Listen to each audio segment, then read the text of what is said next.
Elvira. Nah ini nih ya wajib tonton nih satu film Indonesia kece juga yang juga akan segera tayang. Kalau selama ini kita udah tahu gitu ya sosok Wakil Presiden Yusuf Kala seperti apa. Film ini akan coba untuk mengangkat ibunda dari Wakil Presiden Yusuf Kala dan juga kisah di balik kehidupannya itu sendiri ya, Mar, karena ya. memang kehidupannya ketika membesarkan Pak Yusuf Kala dan juga saudara-saudaranya yang begitu banyak itu tidak mudah. Mengapa? Kita akan mengangkat juga mengenai topik poligami. Inilah yang nanti akan disajikan di film ini dan sudah ada orang-orang yang terlibat dalam film ini, membuat film ini. Sebelah saya sudah ada Mas Riri Riza selaku saudara. Halo, selamat pagi Mas Riri. Dan juga di sebelahnya sudah ada Christopher Nelwan yang menjadi pemeran Ucu. Ucu itu adalah Yusuf Kala waktu kecil dipanggilnya Ucu. Halo Christopher. Halo, sebelahnya juga ada Nino Prabowo yang memerankan Yusuf Kala ketika dewasa. Halo Nino, selamat pagi. Mas Riri, ini adalah topik yang gimana ya? Menghela nafas. Iya, menghela nafas loh, terutama bagi perempuan. Iya, sebagai perempuan gitu. Awal membuat film ini bagaimana cerita? Apa yang ingin saya diberikan novelnya gitu untuk diminta memberikan rekomendasi karena kebetulan saya berasal dari Bugis Makassar, orang tua saya, dan saya lahir di sana. Mungkin jadi relevan kalau saya membaca, dan ketika membaca itu saya jadi sangat tertarik sih karena nih cerita memang yang sangat unik dan bicara berbagai dimensi manusia dan keluarga gitu. Maksudnya tentu saja ini cerita yang seperti Marisa katakan tadi tentang bagaimana keluarga menghadapi krisis ketika pilihan si bapak menikah kembali dan respons orang-orang yang ada di dalamnya terutama sang ibu gitu. Itu sangat menarik. Nomor dua, bicara soal budaya Bugis Makassar, ada makanan di situ, ada sarung di situ, ada alam di situ, ada pola hubungan anak dan ibunya, anak dan bapaknya. Yang itu materi yang buat saya kayak for the director itu playground yang sangat menarik, dan buat penonton itu bisa jadi tontonan yang menghibur mungkin, merenung, bisa membuat mereka merenung dan berpikir. Jadi memang multidimensional sekali ini ya, ada sosialnya, ada budayanya juga, Mar ya. Scene makannya juga banyak banget. Ada belasan kali. Itu kenapa scene makan menjadi sebuah fokus? Kenapa tuh? Kenapa? Chris. Coba Chris yang jawab. Kalau buat Chris pemeran enak-enak gitu. Meja makan itu kan bisa dibilang sebuah pusat dari tempat keluarga biasa berkumpul. Terutama kalau kita dalam budaya Jawa, Sunda, dan termasuk Bugis Makassar. Makanan itu selalu ada staple food, ada makanan yang khusus di dalam keluarga orang Bugis Makassar gitu. Ada ikan palumara namanya. Ikan palumara itu selalu disajikan panas. Ada kunyitnya, ada asamnya, ada cabenya, ada bawangnya. Dan ikannya selalu ya ikan dekat laut ya, tempat pesisir gitu. Jadi itu selalu menjadi masakan yang ibu anggap akan merekatkan dan tidak akan membuat suaminya kemana-mana. Tapi kenapa scene-nya itu harus diulang-ulang sampai berkali-kali? Karena that's the idea. Buat Ibu Atira, makanan itu harus dijaga betul. Dia selalu memastikan makanan itu panas ketika suaminya duduk gitu. Dia memastikan piringnya itu bersih dan terduduk dengan baik ketika suaminya sampai, sehingga si suami bisa membuka makanan piring itu dan itu jadi berkah buat. Jadi banyak maknanya lah. Banyak maknanya. Jadi, mungkin seperti kita beragama gitu, setiap kali kita sholat, setiap kali kita berdoa, itu makan di dalam keluarga, terutama yang masih memegang prinsip itu ya, di mana makan itu bersama, duduk, komunikasi terjadi gitu. Itu sangat penting, dan ini tentang keluarga. Mungkin ini tentang negara, tentang bangsa gitu. Jadi kalau misalnya kita lihat itu merupakan unit yang terkecil gitu, dan itu merupakan simbol sebuah keluarga. Tapi kan bapaknya Pak JK akhirnya tidak ada di situ gitu. Itulah di mana drama-drama juga berlangsung. Nah, Christopher dan juga Nino memerankan Pak JK. Kalau misalnya ngomong Pak JK, waduh ini kan salah satu tokoh bangsa gitu.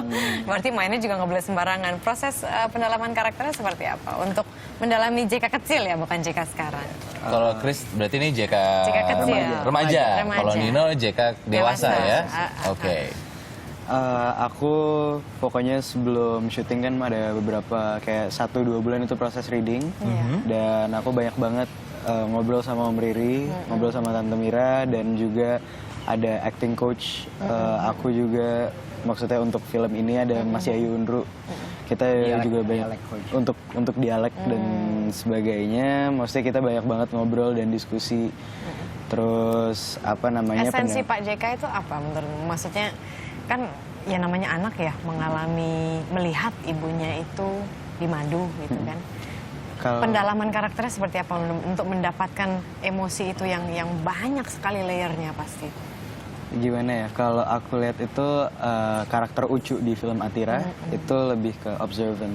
Jadi dia yang kayak lebih bukan lebih speak up, tapi dia lebih kayak dia perasa banget gitu orangnya. Dan ya itu menurut saya sih challenging ya, karena kadang-kadang tuh di filmnya suka aduh kenapa harus gini sih, jadi ngerasa gitu beneran.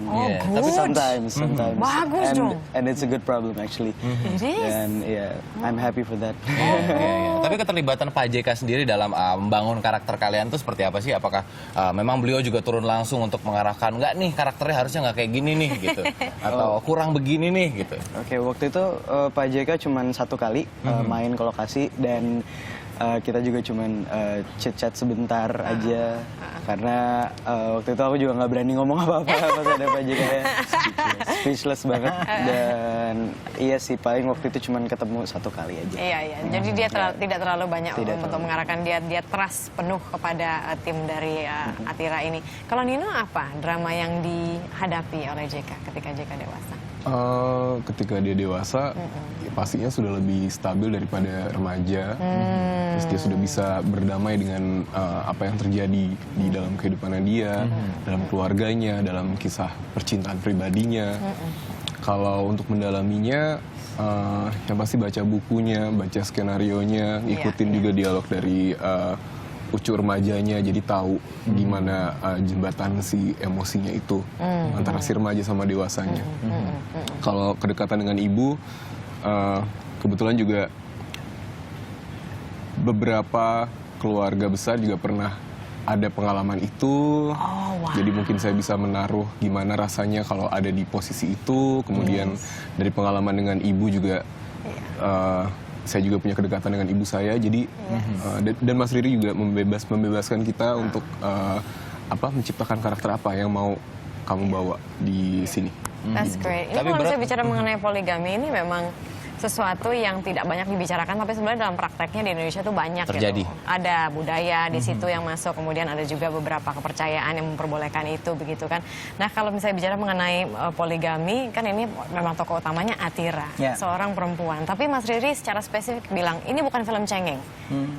Ini film apa? Sebenarnya film bagi Atira tidak pernah menyerah dan give up dengan itu. Dia selalu melawan gitu. Dan di dalam film ini, di dalam cerita ini kita melihat tahapan-tahapan bagaimana dia melakukan itu.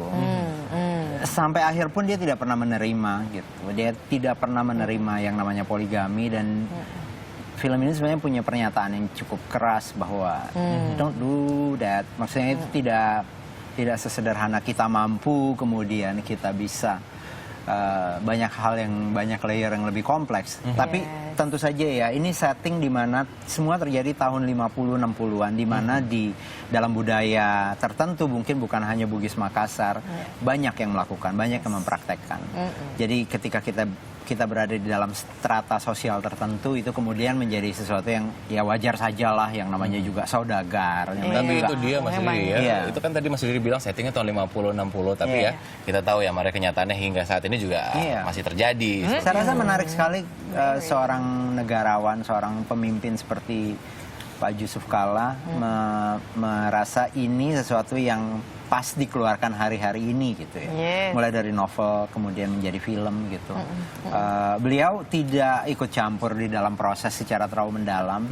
Beliau punya beberapa catatan, tapi sangat di awal. Tidak pernah memperhatikan syuting saya atau editing saya atau bahkan membaca skrip pun enggak. Kami hanya bekerja dengan keluarga, beberapa anggota keluarga yang kami rasa penting untuk mendengarkan cerita langsung dari mereka apa yang terjadi. Tapi jadi ada lisensi kreatif yang diberikan, makanya mungkin kayak tadi saya bilang, Nino, Chris, kalian sebenarnya bisa menginterpretasi perasaan. Sulit sekali kalau mau harus mengamati Pak JK terus it's not relevant, tapi perasaan, feeling kalian, refleksi perasaan kalian dengan peristiwa seperti ini kayak apa. Aku udah gak sabar ya nonton. Sama. Premiernya malam ini, tayangnya nanti tanggal 29 September kan. I cannot wait. Iya, aku udah pergi. Aku udah pergi Mas. Kita nonton nanti malam aja kalau gitu. Iya, kita nonton nanti malam. ini kan kalau misalnya bicara mengenai Atira ini adalah salah satu tokoh perempuan yang bisa dikatakan luar biasa kuat gitu. Karena kalau misalnya bicara mengenai emosi itu sebenarnya sesuatu yang paling berat. Apalagi ketika mengetahui bahwa statusnya dia itu dipoligami begitu. Bagaimana pergolakannya? Bicara mengenai wanita kuat, banyak sekali wanita-wanita kuat di Indonesia dan juga di luar negeri. Nah, saya ingin membuat satu games teman-teman. Di mana kontestannya kalian, laki-laki semua. Oke. Kalian laki-laki semua. Oke, mungkin silakan berdiri. Oke. Sebentar, Taufik mungkin harus saya di sini, dekat samping Mas Mas Riri. Riri. Kuisnya ini adalah mengenai perempuan-perempuan luar biasa kuat di seluruh dunia. Jadi kalian harus menebak dari clue-clue yang saya berikan. Oke. Clue-nya itu masing-masing ada 3. Kalau misalnya bisa menjawab dari clue yang pertama, berarti nilainya 100. Kalau baru clue kedua, 50. Kalau ketiga, 25. Cepet-cepetan jawab aja berarti ya? Cepet-cepetan. Jadi kalau misalnya mau jawab, iya Mas, gitu. Oke. Ini ada 4 pertanyaan, kita mulai saja yang pertama. Nama gamesnya adalah Siapakah Aku? Jeng. Yang pertama, kisah hidupnya pernah diperankan oleh aktris Meryl Streep. Ya. Margaret Thatcher. Iya, Mas. Margaret Thatcher. That's correct. Mas Riri dapat 100. Oke. Kita nggak boleh kalah, kita nggak boleh kalah. Kita lihat jawabannya. Sorry. Kita lihat jawabannya benar apa enggak? Tapi betul sih. That's correct. Margaret Thatcher. The Iron Asri tolong Lady. diiniin ya, dicatat nilainya Mas Riri ada 100. Oke. Next. Siapakah aku? Bernama asli Agnes Gongsa Bojasiu. Iya Mas, Yes. Mother Teresa? Yes, that's correct. Kita lihat jawabannya ada di situ, gambarnya. Mother Teresa. Taufik mendapatkan poin 100. Yeay. Oke. Gimana ini, Chris? Gimana sih, Chris? Oke. Yang ketiga, siapakah aku? Merupakan pahlawan nasional dari Aceh pada masa penjajahan Belanda. Wah, dua-duanya nih. Gimana nih, Sri? Sweet aja, sweet. Mas Riri, Nino sweet. Oke. 1, 2, 3. Ha! Yes. Yeay. Cuci Adin. Yes, that's correct. Gambarnya. Lihat gambarnya. Nah. Satu lagi. Gimana nih, Chris? Oke. Yang terakhir. Siapakah aku? Aku lahir di Bengkulu dengan nama asli Fatima. Namaku kini diabadikan. Yes. Iya, Mas. Yes. Ibu Fatmawati Soekarno. Kita lihat gambarnya. That's correct. Berarti dari permainan ini yang menang Mas Riri Riza. Berarti yang lain referensi perempuan kuatnya harus ditambah ya. Apalagi saya. Nggak apa-apa, Chris masih muda. Nggak apa-apa, masih banyak waktu belajar. Silakan duduk. Luar biasa sekali. Nggak apa-apa, Taufik duduk sini aja. Oke. Tadi di awal perjumpaan kita juga sudah sempat melemparkan kuis melalui akun Twitter kami di @ms_net dengan pertanyaan kapan film Atira tayang di bioskop Indonesia. Pemenangnya adalah Deng. Langsung aja pemenangnya adalah @Orin Korina yang pertama. Kemudian juga Asraf Landri Winata, @Asrofian ya. Dan juga Zikitau. Di Ziki. Jiki92. Selamat, ini akan mendapatkan kaos. Ini ya hadiahnya ya, Mar, mendapatkan ya? kaos dan juga mendapatkan tiket nonton, masing-masing dapat 2. Yeay, seru banget. Kalau gitu ntar kita nonton bareng ya. Yes, boleh dong. Tapi bicara film Atira ini katanya sampai masuk ini ya, film festival luar negeri udah ya? Iya. Busan pasti ya? Jadi yang pertama nanti di Vancouver, Kanada, Vancouver International, ada sesi khusus Best of Asian Film namanya Dragons and Tigers. Di situ itu yang pertama tanggal awal Oktober, jadi first days of Oktober saya akan ada di Vancouver, kemudian ke Busan, Busan International Film Festival, ketemu film kamu kayaknya di sana. Iya, istilahnya kata-kata. Terus habis itu Tokyo International Film Festival. That's awesome, November. Keren. Kece banget ya, luar biasa banget. Ya pastinya ini film yang ditunggu-tunggu. Saya nggak sabar, Marisa nggak sabar, Anda juga di rumah pastinya tidak sabar. Kita nanti nonton bareng-bareng ya film Atira ini. Yang pasti terima kasih Mas Riri. Terima kasih. Sudah mampir di Indonesia Morning Show. Chris juga thank you. Thank you. Thank you so for much, coming. sukses. Jadi film Atira ini akan tayang sekali lagi mungkin bagi Anda yang tadi miss di tanggal 29 September. Atira. Informasi menarik lainnya akan hadir sesaat lagi, tetaplah di Indonesia Morning Show.